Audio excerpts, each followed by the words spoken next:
Hi, welcome to Clutter Bravado.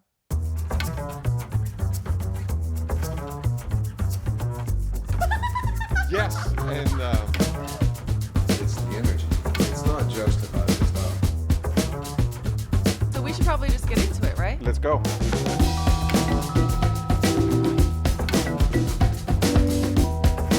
Good afternoon, Laurent. Good afternoon, Elyse. How are you? Good. Yeah? It was a long 4th of July weekend. Was it a long weekend? It was. Okay. Chloe and my daughter and her fiance came down. Look, it was mostly good. So let's focus on the good things on Okay, on yes. my end. I enjoyed, a hike. I did the whole LA thing: a hike, R1, Café Gratitude. We did sushi. We did hi-ho Cheeseburger. cheeseburger. We went to the beach Oh my gosh. in Santa Monica. You guys really did it. I know we were all LA. Very LA. Now the bad thing, I got a sunburn in a place that is a little bit punishing. And then, as you know, I'm a proud dad. Yes. I have a daughter who went to Cornell. She's engaged to a doctor. So I could, from the outside, it's like the good family. Yeah. And then they showed me their favorite TV show. Oh no. Oh yes. And so, You sound stressed. well, it's between stressed, depressed, annoyed, angry, A little embarrassed, maybe? embarrassed. Okay. Just Confused. What is the show? Just tell them. So this week on Love Island. Oh no. Oh yes. Wait, Love Island USA? Well, yeah, we haven't done the Spain and English yet, but we're gonna. No, just kidding. So yeah, so I watched an episode of Love Island. An episode, or are you No, I watching watched, Love Island? No, I watched 2 episodes. Just I'm very confused. Are you? Oh, sorry. So are you saying that you're too good for Love Island? No, I'm saying that I'm not good enough. I can't understand. Everything in that thing just like is the antithesis of who I am. The decor, the music, it's just I don't get it. Okay, I understand. Now, No, you don't. I'm gonna say this. I have watched an episode of Love Island. Okay, I will agree with you that the decor is a nightmare.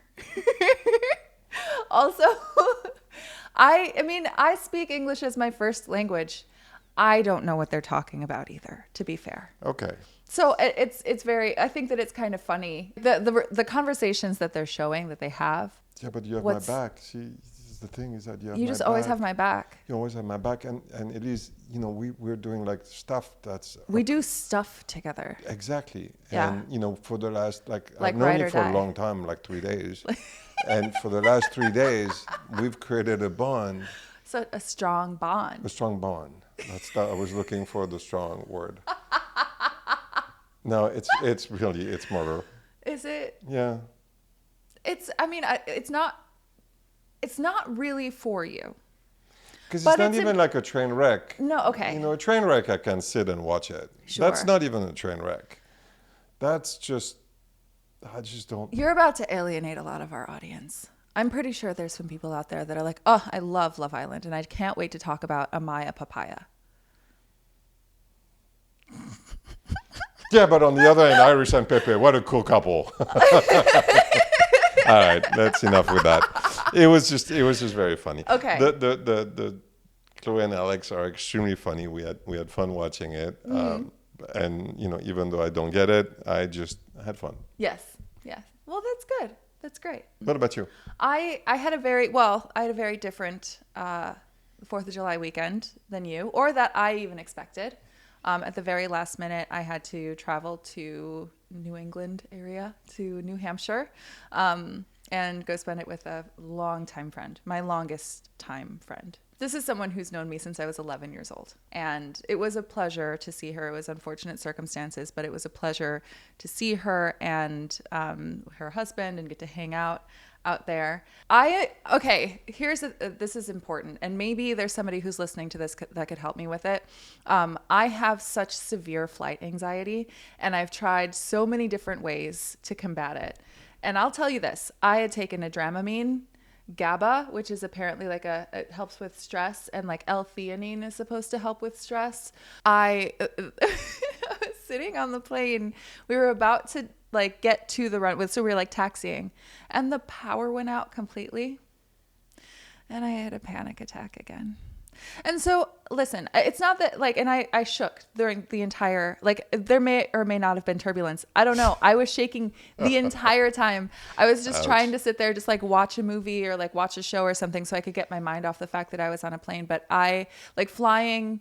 That's one of the reasons why I was going to New York a lot. I can't leisurely just cruise over to New York anymore. I like, I'm not good at flying.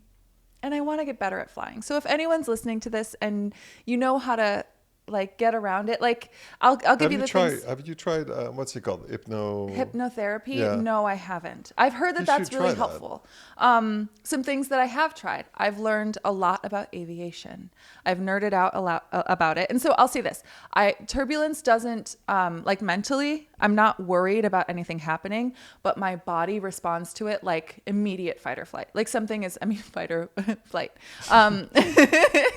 But like immediately I feel so much terror in my body and panic, and like my heart starts beating, and I try to like breathe and settle myself down. I know that this is like, it's just bumps in the road. It's just regular stuff. Turbulence is not dangerous, but it feels terrifying. Also, I tried like desensitizing myself a little bit. I went skydiving a few years ago, and that helped for a minute. But I just get so stressed out before getting on an airplane. During takeoff, I always have a bit of a panic response. It's shorter now and it's getting better. But like, if I'm good, I mean, I need to be able to fly whenever I need to. You know, for this was a last minute thing. And I didn't have time to like mentally prepare for being on a plane. I had to just like get up and go. And, oh gosh, wow, it was hard. Yeah, I don't know what it is. I really love being on the ground. I love being on the ground. Yeah. But I also love traveling. Right. So, and the travel that I've done in the past, it's, you know, I get through it. It's not the end of the world, but it's so hard in the middle of it. And I think, yeah, I mean, from here on out, I've got to find a solution. So if anyone has severe flight anxiety and you're good at it, at maneuvering around it or dealing with it, if you have any tips for me, I would love to hear them. Because the solution is not. The solution is not a private jet. Okay, aren't those worse? Isn't it worse to be on a private jet? No, because no, it's not. I mean, it helps my mental health to believe that being on a private jet is just awful. It saves me a pretty penny. I've heard that it, like turbulence though in a private jet can be just murder. It's just awful. I don't know. I've never been on a private jet. So really? No. Oh, okay. But I know it's not the answer. Okay. But we need to try hypnotherapy. I think that's it. That should be your next. Okay. Yeah. Do you know a hypnotherapist? If No. you know a hypnotherapist, please DM. send them to me. I would love to. I'll talk about it. We could do it on the show. That would be wild. That'd be fun. That would be fun. I know. I wonder what. I don't know if I want to be hypnotized, though. What if I saw Get Out. What if something happens? No, I'll be there. Does that make me feel safer? No, I'd be like, make her do something silly. No. No, I would not do that. What? But I would not do that, Elyse. Come on, you know me. Do I? Oh, for the last 3 days, I've had your back. No, hypnotherapy on the podcast. I think that would be Maybe. fun. We'll see. We'll see. It's a possibility. Anyway, I will say this. Oh, one other thing. While I was gone, you watched my dog. And that was really cool. Yeah. Because your silly dog. For those who've been listening from the beginning, you know that I think it was maybe episode, I don't know, or it was early on when my dog ran away. And from a dog sitter. And I have a very challenging, very lovely, wonderful dog. He's not easy. but he loves you. We had really a lot of fun. I love challenging dogs, and actually I don't know. He mellowed out. I mean, he's been around quite a bit because every You're time like we looking record, at him right now. He's just yeah, sleeping now. every time we record a podcast, he's been around, and I've spent time with him. I didn't know what to expect, and he was just a joy to be around. Yeah.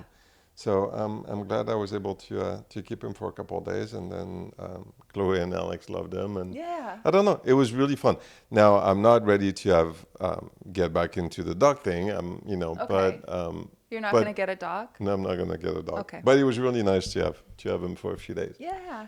I enjoyed that very much. Well, thank you. It's really appreciated. It really saved me because it's hard to get a dog sitter last minute for 4th of July weekend. I'll say Right. that much.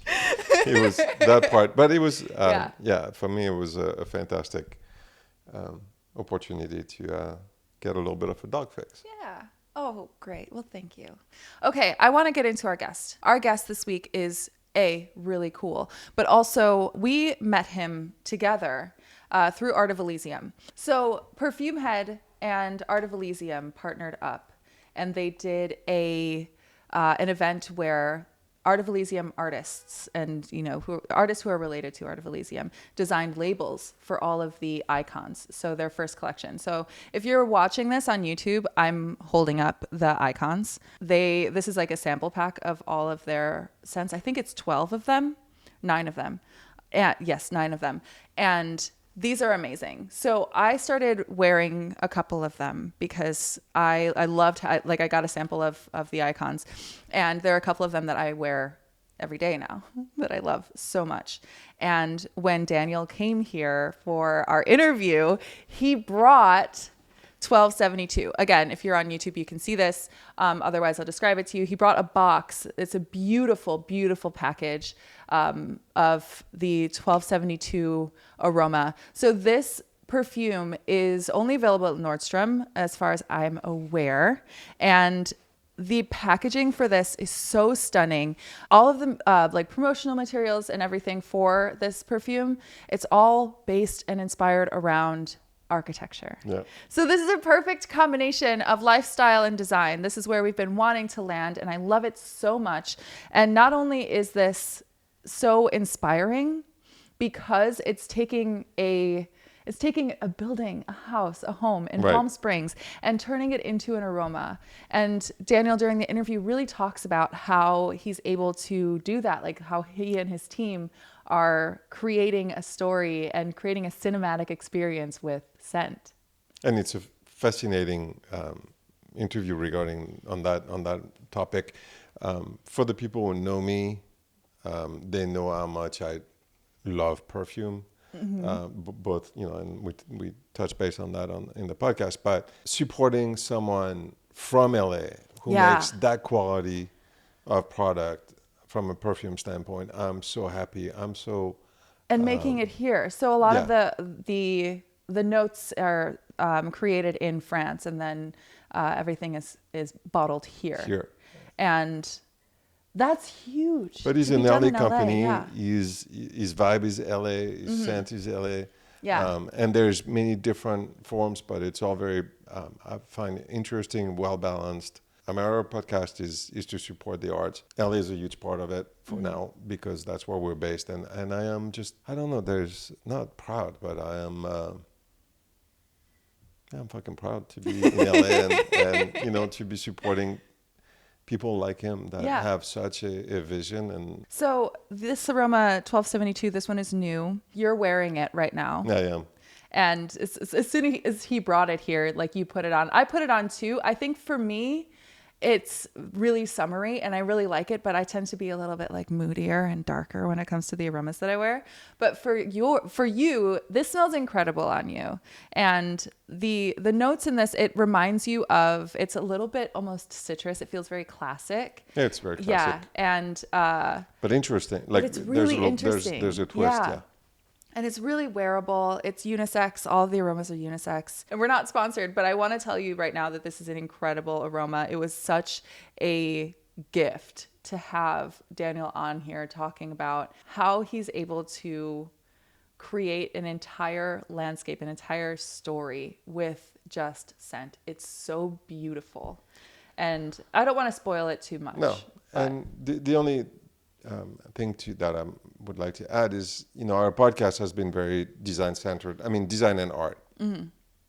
And I like the fact that, a perfume Mm-hmm. maker is an artist. Yes. We will have someone who's in the fashion industry, Mm-hmm. and all those people are bringing a vision, art, creativity. Mm-hmm. And I know that I made a comment a few weeks ago where, we're not paying enough attention to that. Mm-hmm. That side of society, that creativity, and I want to reiterate that and support.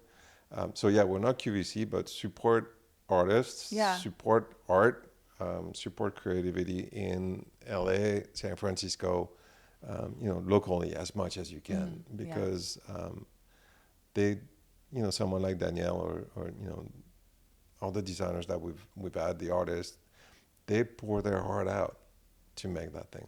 Absolutely. Absolutely. And this is truly, you can tell that there's so much passion in this product and in everything that he does. So and we the should, interview translates that very well. Oh, for sure. So we should get to it. Yeah. Let's go. Welcome to Clutter Bravado. We are here with Daniel, Patrick, Giles. Hi. Hi, How thank you are for having me. I love having you here today because I am a really big fan of your work. Thank you so much. So you are the founder, creator of Perfumehead. Correct. And Perfumehead is an LA-based perfume company, but it's a lot more than that. Tell me a little bit about what it is. Just give us the introduction. Yeah, so it's really my love letter to Los Angeles. I've lived here for 15 years, and I love LA. I love the area that I live in. I love the people. I love everything about it. And so when I was thinking of creating Perfumehead, I wanted it to have a soul. I wanted it to have meaning. I just didn't want it to be another brand. And so it really became about LA and my inspiration and my muse for creating the brand. So when you're thinking of creating something, I don't think a lot of people jump to perfume. Like they don't jump to the smell as their first sense that they want to tap into. So what drew you to working with scent? Yeah, I've always had a passion for scent. So I love to tell everybody when I was 15, my parents, I come from a family of 7 kids. Oh my gosh. And my parents, yes. all boys and 1 girl. Wow. Yeah. Oh, wow. And I'm right at the end. Oh. I'm the baby. You're the baby. So my parents would always let us go on a school trip to Paris and London. It was sort of like a rite of passage. My dad was in World War II, traveled, and so he wanted us to experience the world. So I went to Paris, and all my friends went to the Eiffel Tower. I went to Galerie Lafayette, bought Opium by Yves Saint Laurent for my mom. Oh, yes. And the rest is history. Yeah. Wow. I had a long career in fashion and beauty. So I started my career as a fashion director and a creative director, and then moved into the beauty industry. I was an executive at Benefit Cosmetics, Too Faced Cosmetics. And so I sort of always had this passion for fragrance. So all those experiences led me to wanting to build a fragrance brand. Speaking of fragrance, this is so out of left field, but there was a Benefit product that I was obsessed with, and it was called Touch Me and Dare to Leave. It was the body cream, and Benefit doesn't make it anymore. It's been discontinued for like 10, maybe 20 years now. But I was obsessed with that smell, and that was something that when I wore it, I had, like, this was when I was like in my late teens, and it was the first time that I had the moment of feeling sexy. Yep. And so there are those early scents that will like tie you into a certain part of yourself and your own I think identity. the model was Bettina. It was like a pinup. Is that the one? Yes, it was. And it was scented, and it had this shimmer to it. Yes. Oh, it was so nice. Yes, I remember it was so nice. I loved the way that smelled. Anyway, but I love that you worked for Benefit. I was in the beauty industry for a really long time. Right. Worked as a makeup artist for 8 years. Yeah. Been an esthetician for about That's great. 13. No, wow, way longer than that. 15. Oh my goodness. Wow. Okay. Well, I won't even give you my timeline. But yeah, I think that it's really interesting moving through the beauty space and then going into scent, and then you're able to tell a story with aroma, which I think is something that's really powerful. How did you learn about scent and building scents? So throughout my career, I've always, what I like to say, centered and surrounded myself in scent. So that was number one. And then working in luxury, fashion, and beauty, I was always around the Frederick Malls, the Chanels, Byredo, all those brands. The Noses would come in. I worked at a luxury retail store called Holt Renfrew in Canada. It's kind of like a Bergdorf's in the US. Yeah. And they would all come in and do product knowledges, and I'd learn about notes. So I just sort of absorbed a lot of it. And I was always just in love with like candles and how it made an environment. It sort of changed an environment. How when I sprayed scent, it made me feel really good. And it, you know, it sort of was the last thing I put on as I went out the door and sort of directed my day. So it was always sort of around me and on me. And so when I started, I wanted to create a brand that was the craftsmanship of France with the coolness of LA. Yeah. Because French culture, we were just talking, you know, fragrance is such a big part of it, and the craftsmanship that goes into that. And I love the craftsmanship. I think, you know, what's inside is more important than what is outside. Yeah. And so I worked with 4 female master perfumers from France. Our bottles were all made in France, and then we bring everything over and we bottle it here. So that's sort of what I wanted to achieve. But it was really my whole career, my life has led me to this point. It really has. Yeah. It's amazing because we met you in earlier this year. December, yeah. December, yeah. Art of Elysium. And Yeah. at Art of Elysium, yeah. And, you know, I'm like you, I love LA. And obviously I've been, you know, from France, but I love this place. I love our friends. I love the community. Yeah. And when we tried the perfume, I had that moment of like, this is what I remember of high-end perfume, because what you do is high-end perfume. But there was a spirit, An energy. that was like, this is here. Yes. And I love that. I absolutely adored it. So you have quite a few. There's 9 Right. in the X-Ray collection, and then we just launched a new one. Yeah. There's a lot of love in those bottles, and the process of creating a fragrance, I had never done that before. I had a love for fragrance, but the idea of working with a master perfumer and knows and creating it was really amazing. Wow. And when I started, the master perfumer, her name is Constance Georges Picot, incredible woman. Wow. She used to work for Chanel in the 70s as one of their noses, just incredible. And she said to me, you know, a fragrance can be whatever you want it to be. Right. So what is your story? What do you want to, what story do you want to tell? And she said, people brief her and it's like typewritten on a piece of paper.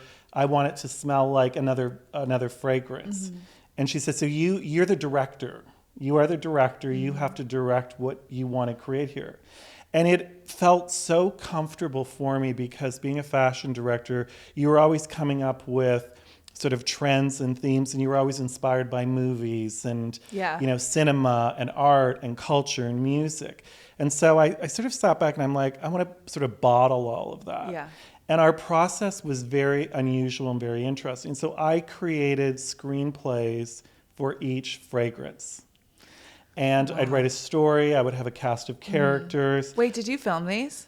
I have a book. So I created these books. And I still have the book. I should have brought it today, but I had the book. And I would do a script. And then I would talk about, you know, where they are, the inspirations. I would pull tears. My whole living room was like covered in like images. And I would pull tears. And then I would put it into a book.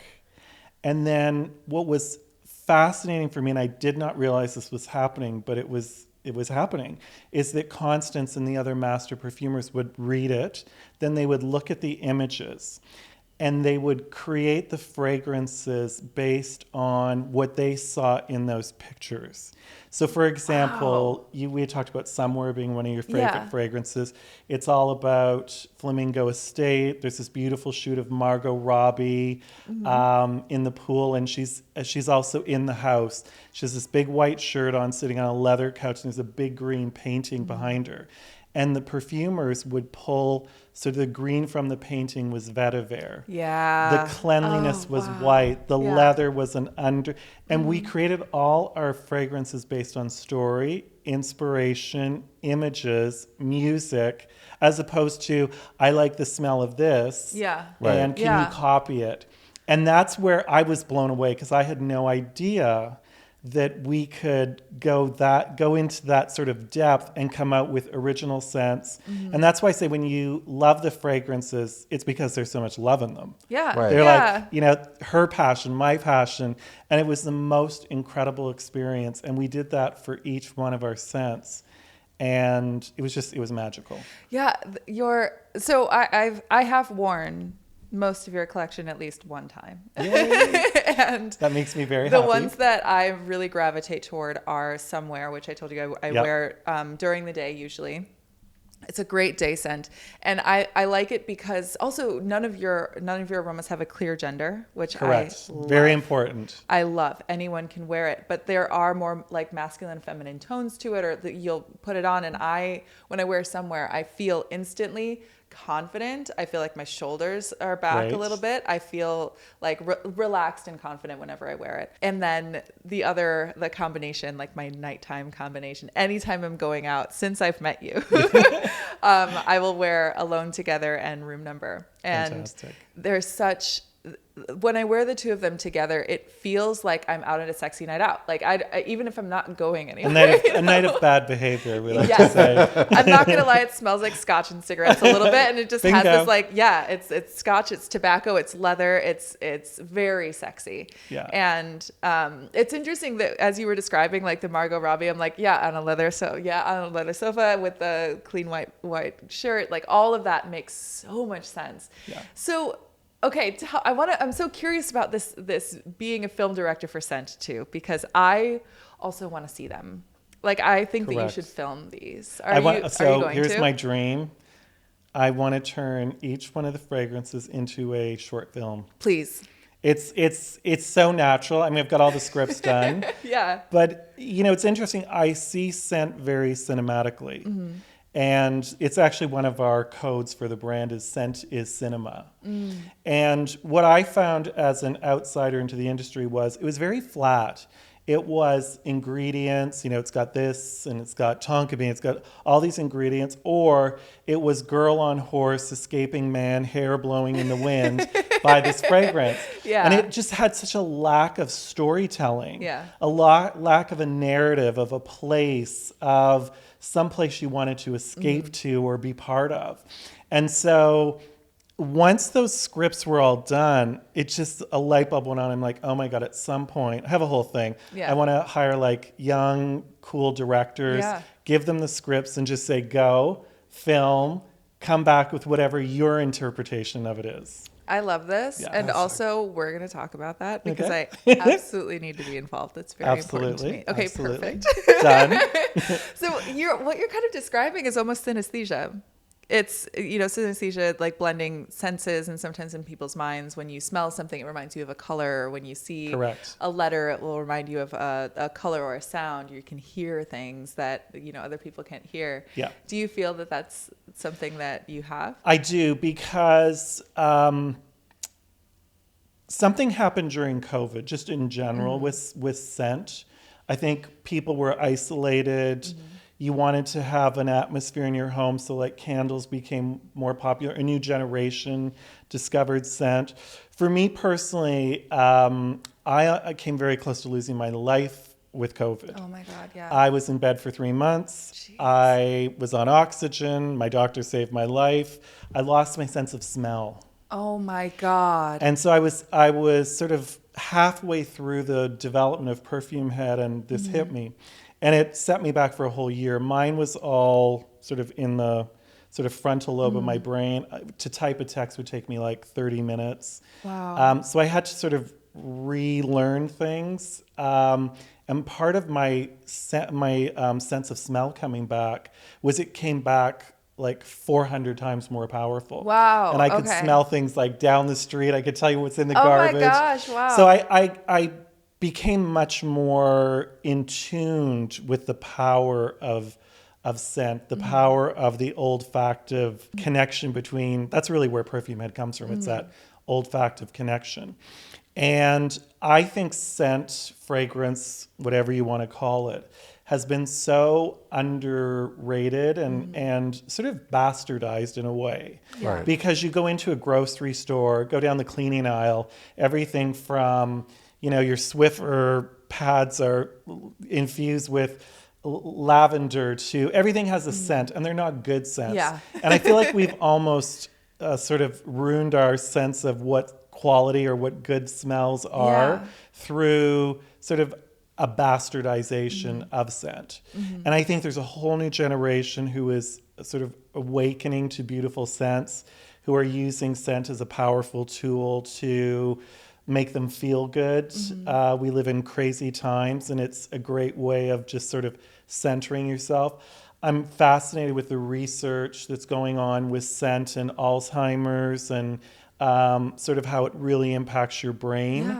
There are studies now that when certain scents are put in front of people with dementia, their cognitive ability goes up by like 400%. Oh, wow. So scent has Yeah. been something that I think has been marketed in a way that it just hasn't really honored the real beauty of Mother Nature. I mean, most of our notes and ingredients come from nature. A lot of brands use a lot of synthetics. I try to use, like 95% natural.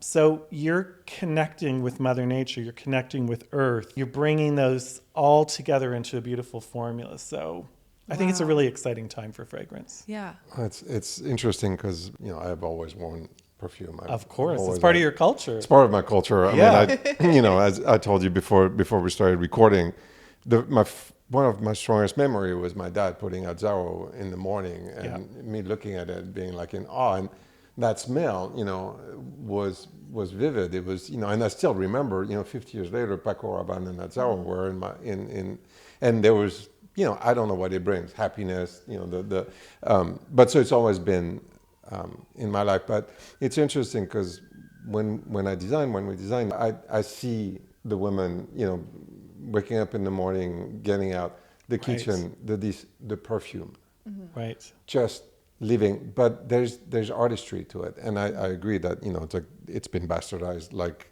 too many things have been Of course. bastardized, and our little podcast is to try to fight that trend and be like, no, there's art to furniture design, obviously paintings and fashion and perfume at your level.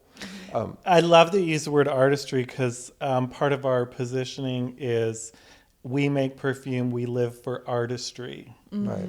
And that's so important to me because, furniture, I'm a big home furniture person, and you see where everything gets knocked off and, everybody buys their furniture at IKEA. And I think in a lot of areas, we've lost that sense of craftsmanship, the craftsmanship of making something, of building something from scratch. Yeah. I mean, something with your hands, or, the shape of a bottle, all those details, it keeps me alive. Yeah. I love all that stuff. And artistry, I think, whether it's furniture or fragrance or design, to me, design has an impact on everything. And we're all intertwined. We are. That's Yeah. the beauty of what we do, and I love the fact that you're an LA based because you bring that spirit of California and Southern California to something that was considered just the French or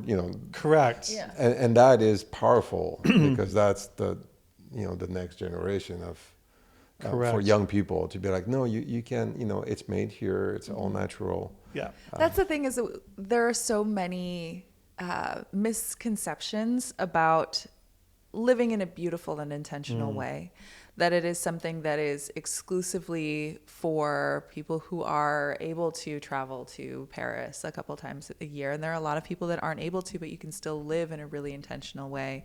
And something that you can do is have something that's really special. Correct. You know, rather than trying to create a 5-figure worth collection of every perfume that's ever existed, you can have a few that you wear every day that make you feel really good and will brings you a sense of self.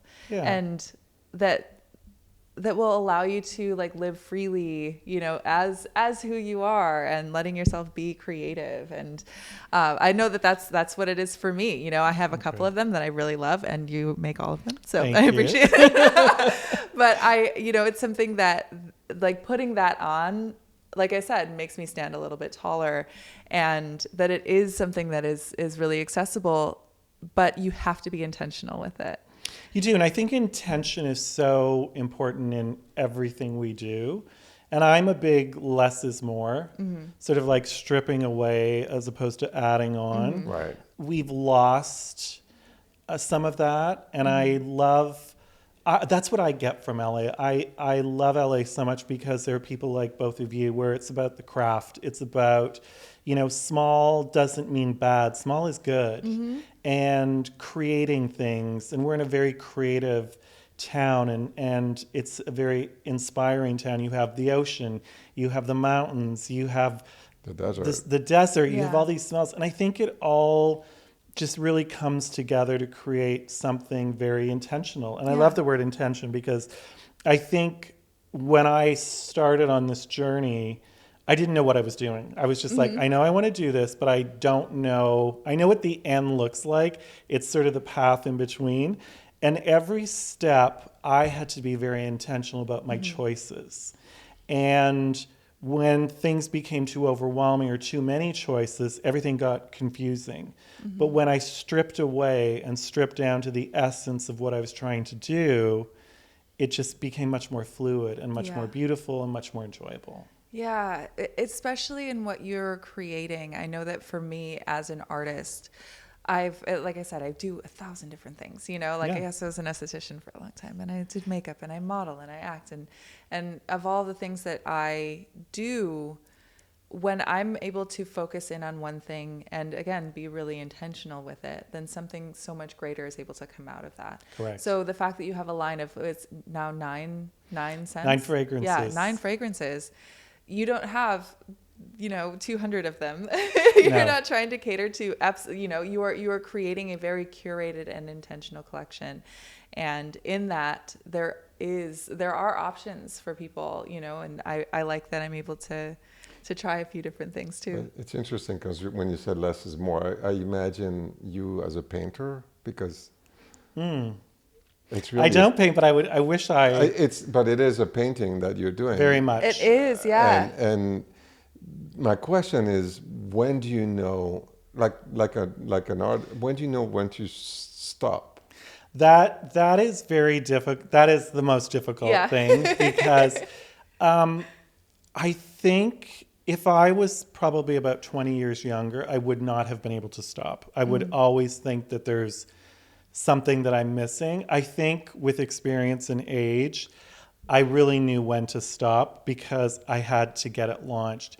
And what happens specifically with fragrance is you smell it. Constance and I, the master, we have a conversation about, what we've come up with. And then if you want or feel you need to make alterations, you do. I've seen this so many times, is that people can't stop. Right. And all of a sudden, what was this beautiful fragrance has now been stripped away of all the energy, of all the sort of beauty that went into it. And it's just like everything's gone. So you walk a very fine line with sort of taking too much out or just deciding to leave. And you have to go with your gut. I mean, I went with my gut. I love this. It smells good. I would wear it. Next, move on. Yeah. Overthinking, over designing, doing things too much. It just ruins the whole. Creatively, I think we would all agree that when you get too many voices, too many opinions, too many people sort of critiquing it, you're sort of peeling away at the essence of what made it great. Yeah. That's been my Yeah, experience. no, Yeah, perfectionism can really ruin Oh boy, a beautiful creation when you're trying to like, well, it could be a little bit, well, what if we did this or what if we did this? And like, obviously you want something that is in line with your integrity. It's what you have in mind. But when you start getting to that little tiny tweaks, and also when you get too close to it, you're unable to really grasp it as someone would if they had or were just discovering it for the first time. Correct. When I was working on an album one time, and I remember obsessing about the sound of the guitar. Like there's one guitar and like the volume of it, and just I'm like, something about it needs to change. And now every time I hear it, that's the only thing that I hear. That you hear. And I also, because I was so focused on that and trying to micromanage the whole thing, I can now look at that album and be like, well, I think I would never do it that way again. I would change a lot of things about it, mostly by just letting the art be the art. Yeah. Yeah. The other thing I really noticed in developing the fragrances was that when the ideas started to happen, they started to come through me. And I don't want to get too woo-woo, but that's real. It really, like, I put it out there what I was looking for, and then they all started downloading. Mm-hmm. And it just kept coming and coming and coming. I barely left my place for almost 6 months in this process. It was kind of a bit kooky, but it just, the ideas kept sort of, it was like a string that I just kept pulling. Mm-hmm. And there was even more to unwrap and more to discover. It was pretty magical. I use the word magical a lot because it really just unfolded in a way that was so creative and so unexpected. Mm-hmm. And the bigger you get, the more you're tasked with, you start losing a bit of that. So you always have to be careful to sort of reset and make sure that you're not losing that. Yeah. And staying in that place of seeing your talent as a gift. Correct. And a gift that you get to share. Yes. And not looking at it as something that you are only giving from yourself to when you are really channeling it, when you get into that flow, the ideas start to come. You have the opportunity to share that with the world, and you have to. Yeah, and I always ask myself, why am I doing this? Mm-hmm. I love to create things, but for me, it's about the joy it brings people. Mm-hmm. So when I'm with someone who experiences one of the scents, I see their faces completely change. Their faces light up, or they tell me a story. Like, I love your fragrance so much, I spray my sheets at night now. Yeah. Or, Wait, I haven't thought of doing that yet. It's a good one. Okay. It's a good one. And then I get people who say to me, I wear Canadian tuxedo and my partner wears Cosmic Cowboy, and together we're like, and so that's a great combination. It's a good combo. I like it. So that brings me great joy to see that it's bringing someone else joy. And I think that's really important. Yeah. But you think about that person that you cross in the hallway, the stranger, and suddenly you have that smell, and that split second, and you can't change someone's life. Correct. Or you're walking by and you're wearing something, and somebody stops and they turn around and they ask you what you're wearing. Yeah. It's like I think fragrance is a connector. Yeah. That's really at the heart of all this. It connects people. And I think for years it was somebody walking in a room, overpowering a room with a scent, and everybody like, oh my God, who is that guy? Get him out of here. I really view scent as like a connector, connecting us. I met you through scent. I've met some of the most incredible people through their love of scent and my love of scent. Yeah. And I think what could be better than being able to connect with people on that level. Yeah. There's that also reminds me too, because you mentioned that the cologne that your dad wears, and my dad growing up, he wore Polo, he wore Aspen, he wore Old Spice, and so it was just like these are those three I will always associate with my dad. My grandmother wore Beautiful by Estee Lauder. Yes. And all the women on my dad's side of the family wore Beautiful. And so now anytime that I smell that, I immediately think of family. And it was something that I feel in past generations, you had that one the signature scent. Yes, the signature scent that was just you. And I find a lot of value in that. I think there is something special in that. Yeah, well, fragrance has such a connection to memory. Yeah. What's really interesting is I'm same as you. There's certain scents, Old Spice, like all those scents. Yeah. They trigger a memory of a parent, a grandmother, someone. A new generation of fragrance wearers, it's all about the wardrobe. Mm-hmm. It's all about creating their own fragrance. So we do a lot of layering with fragrances. Mm-hmm. And I meet people all the time who love a fragrance and they're like, okay, what else can I put on it to make it my own? Mm-hmm. So sort of the polar opposite of a signature scent that you wore for your whole life turns into now a wardrobe of scent, a playground, which is really, I love that. It's fun. Yeah, it's fun. Yeah. It's really interesting. But I love, my mom used to wear Chanel and my dad used to wear, I think, Brut and Old Spice. Okay. It was like, so you have those memories and they stick with you. Yeah, they stick with you. I think that's so powerful. Long after they're gone, you sort of smell it and you remember them and you remember moments and so. Actually, that does remind me the one that I wear every day somewhere. It has a very similar. I don't even know if it smells exactly the same. It doesn't. But there's something about it that reminds me so much of my high school boyfriend. Oh, good. I hope. Yeah. Well, listen, it's complicated.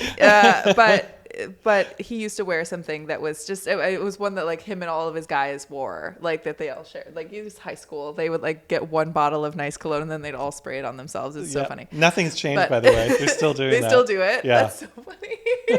But yeah, but it reminds me of this guy. Like the first time I sprayed on, I was like, oh, that time in my life was really sweet, and being able to reassociate that aroma then with like where I'm at in my life now it's really powerful. Yeah. And I think scent, it's narrow in its scope, and I think there's so many ways to look at it. So I was telling you just before we got on, I did a fragrance around my house. Yes. And it's a house in Palm Springs. It's mid-century modern. It's an architectural, sort of masterpiece and built in 1955. And it's not a scent created for the environment. It's a scent about the environment that you can wear. Yeah. And so going outside of those sort of comfort zones of what a fragrance should be and how it should be developed and, I think is very exciting. And it brings sort of my love of architecture, of scent, of surroundings sort of all together. Yeah. So it's a really wonderful playground, and you can kind of create whatever you want. Yeah.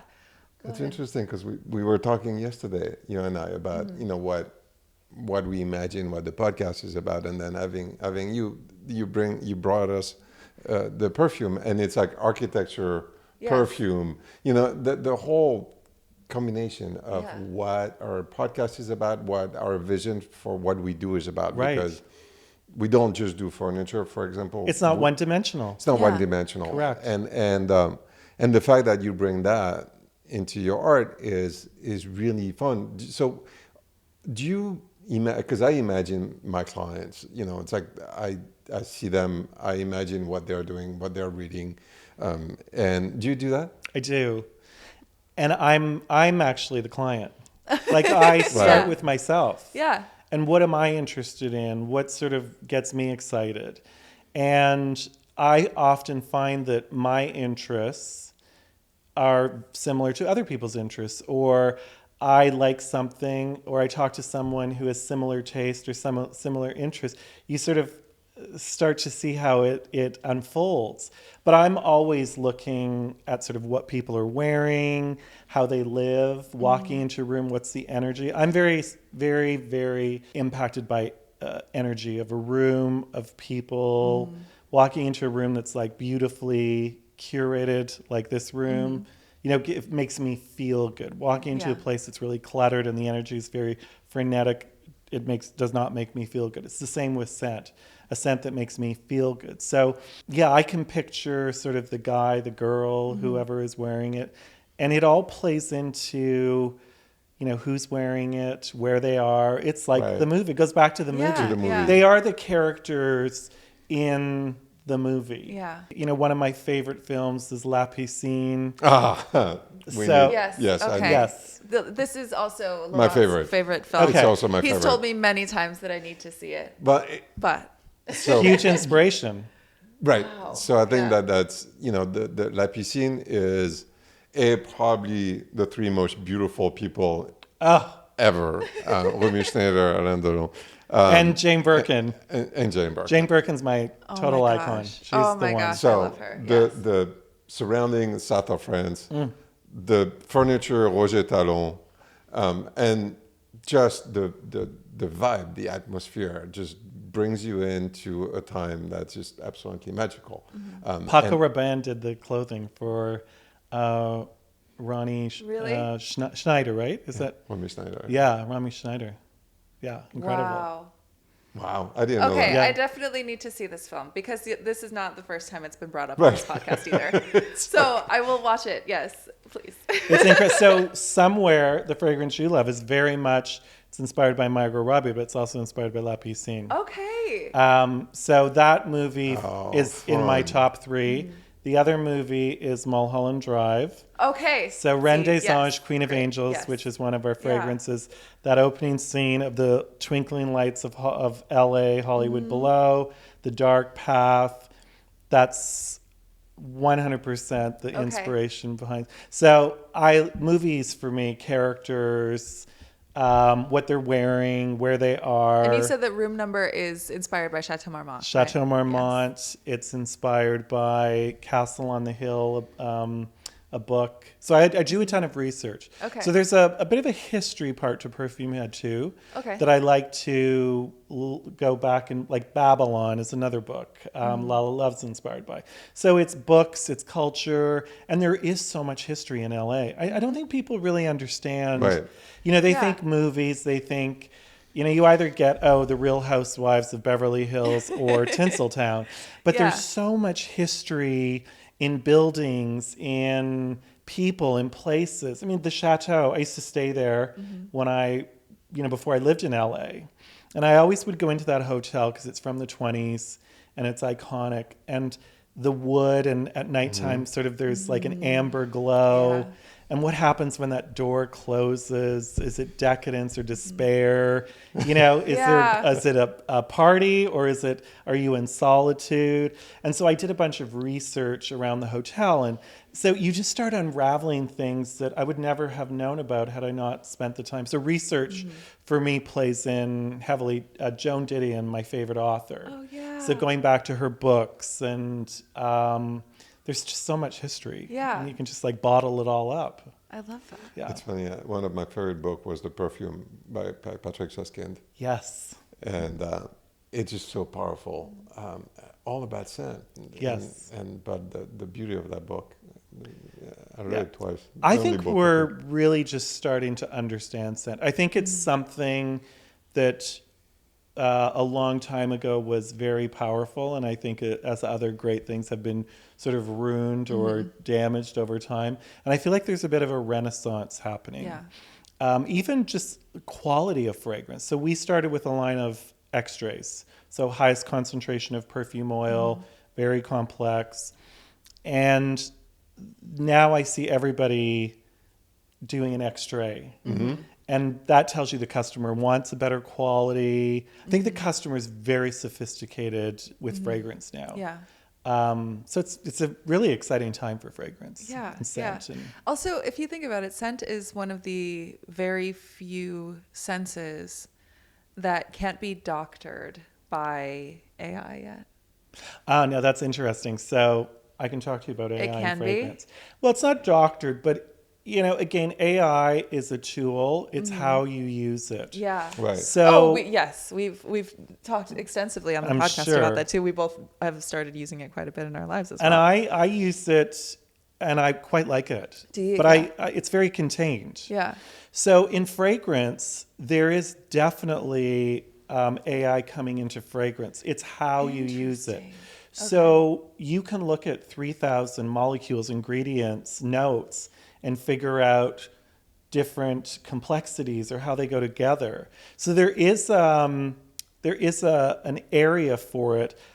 It's not about creating an AI fragrance, which I'm sure is coming. It's more about looking at the complexity. In our case, it's looking at the complexity of a fragrance and what notes could go. You can go through like 30,000 notes and in a few seconds have it distilled down to something. So it is coming into our lives in every way. I think it goes down to how you use it. Like I shouldn't say never, but I wouldn't type into a computer a story about a fragrance and then pop out.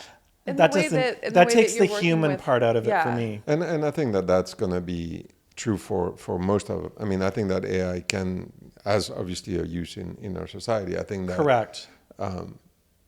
The human part and the people that can stay with that human part and, have a story to tell, have a point of view, will succeed beyond, because that's what we need. I mean, at the end of the day, I do believe that we're human and we need human connection.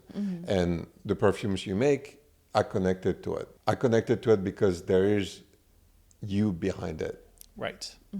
And if you're not behind it, I guarantee you that I will not connect to it. Correct.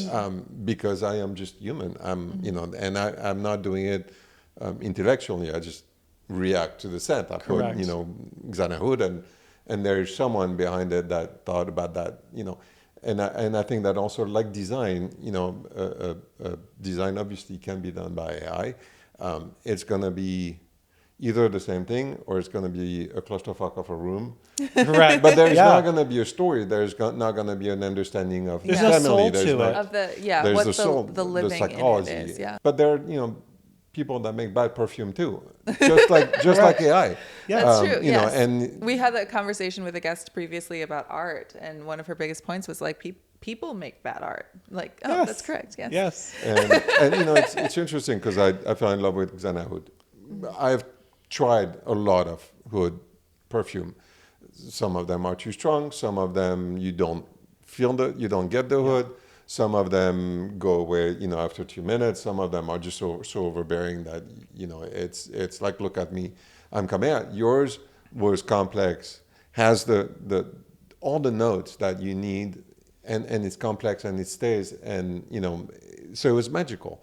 And that's a talent. That's a talent that, you have that you can't duplicate. Human connection is very, very important in everything we do. And when we came out of COVID, I launched Perfumehead in September 13th, 2022. And we had just come out of that horrible period.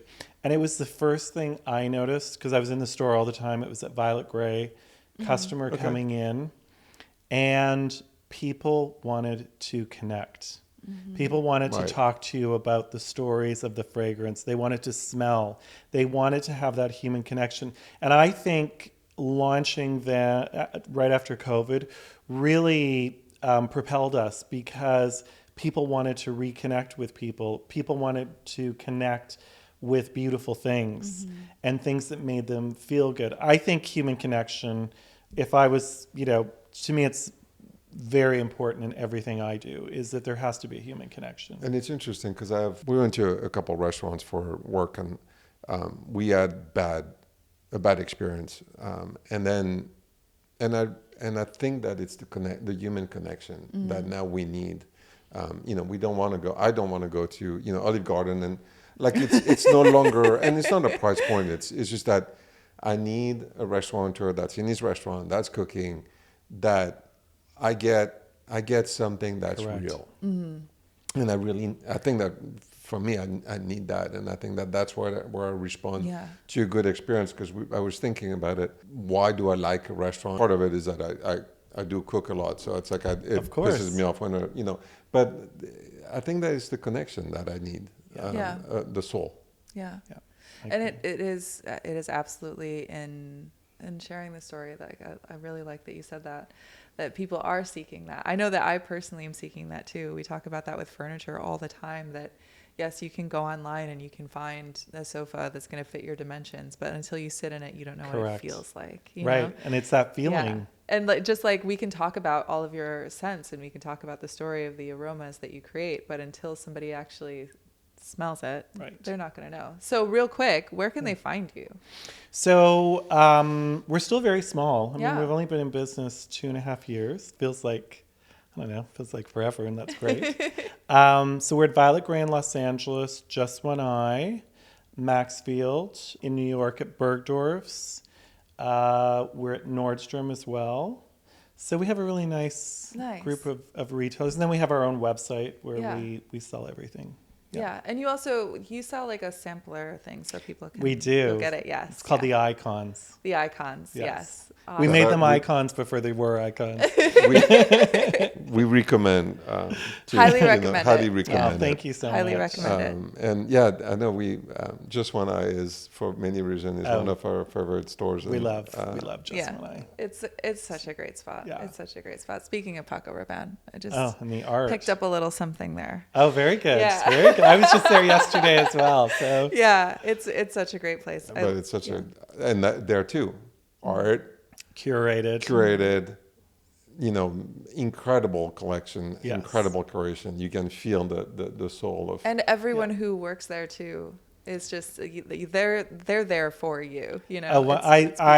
For me, Just One Eye is all about people. Yeah, I love that's why we go usually. From Tim the doorman to Renato and John. Yeah, they're just the loveliest. See, to me, they're LA for me. Yeah, they represent sort of the coolness, the lightness of LA that I think unless you live here, you don't really understand. Yeah.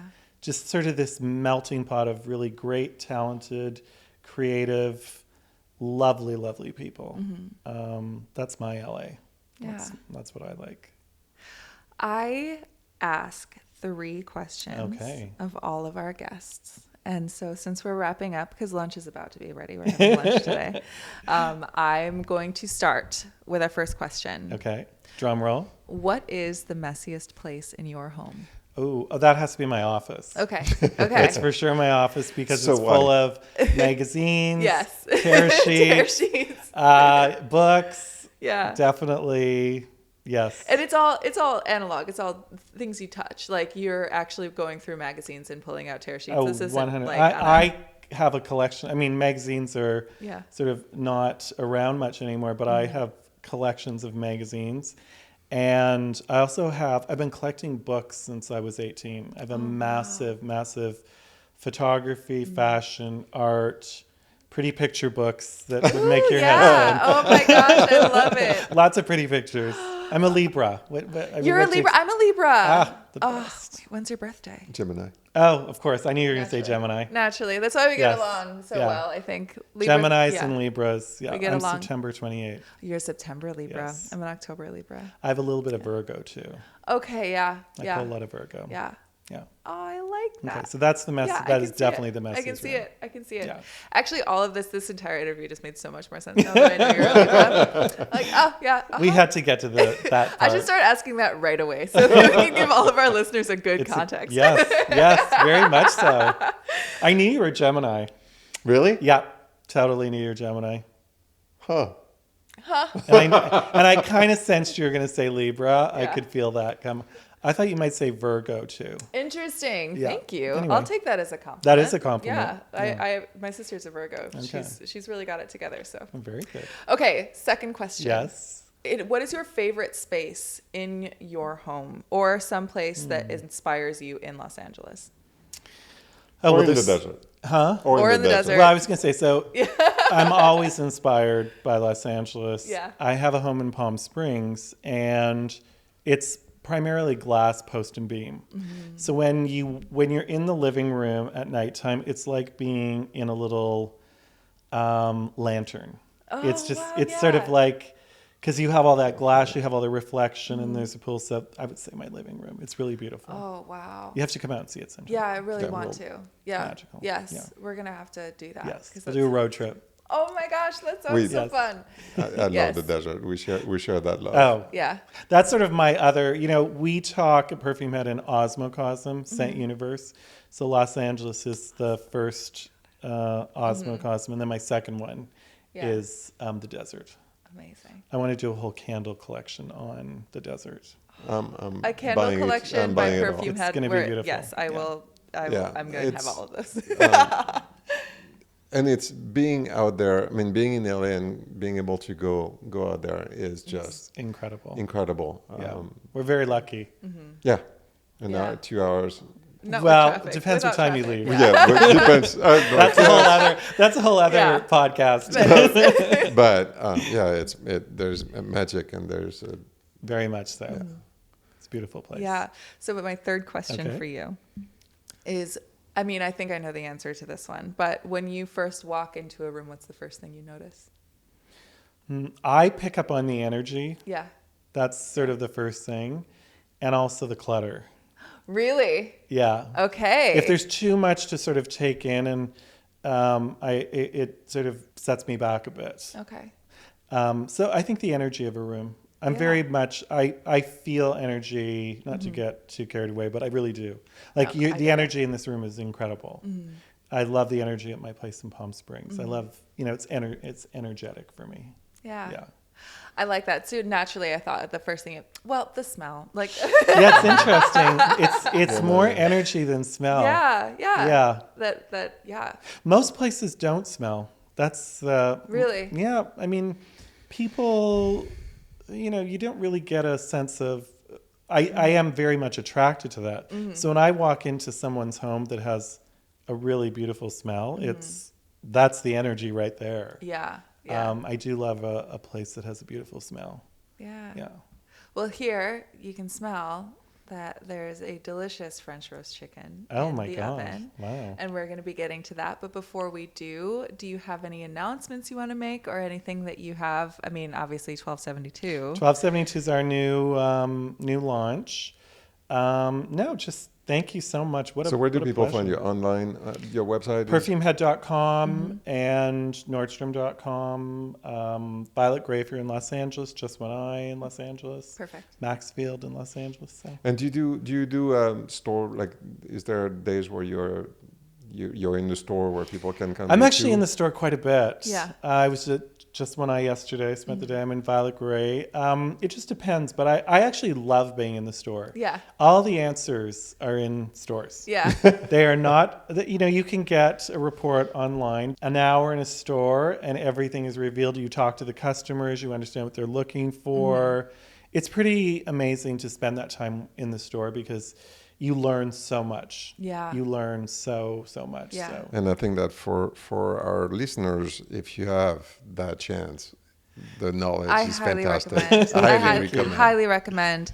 But And the same yes. thing as an artist, talking to an artist about his art makes you understand, a painting. You value it more. You value Yeah. it more. And You that's create a when we relationship with met, it was magical to talk to you about Yeah. it because, there's a Well, there's a person behind it. There's a soul Yeah, behind it. There's yeah. a story behind it. It's not manufactured. It's real. right. It's a lot of hard work. It's a lot of heavy lifting. And a like lot of love. anything, Lot of anything you love. love takes time and work. And Yeah. so, yeah. Yeah.